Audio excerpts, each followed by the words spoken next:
Siguro ay dumaan na sa FYP at napanood nyo na itong bagong nagvi-viral na videos kung saan makikita na sinipa at pilit na pinapaalis ng isang gwardya ang isang batang babae na estudyante habang pumapalag din ng babae na hinahampas ang gwardya. Nung una ko itong napanood ay naasar din ako sa gwardya. Pero nung paulit-ulit ko na pinanood ay namukhaan ko ang batang babae na siya din. Yung mga nasa viral na videos na nakunan na sumasagot at nambabastos sa mga may tagapatupad ng batas. At siya din nung nasa video na namamalimos at kumakanta sa bus. Ito ang video na sinasabi ko panoorin nyo hanggang dulo. Oh, murahin mo ko ulit. Sampalin mo ko ulit. Ano ang ginawa ko sa'yo? Sabog ka?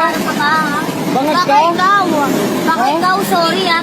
Ano yan? Buksan mo nga. Buksan mo nga. Pagutang ina mo sila ulo ka na. Buksan mo. Kayak ikaw ang aking inibig. Ganay ko isang gato maati ko.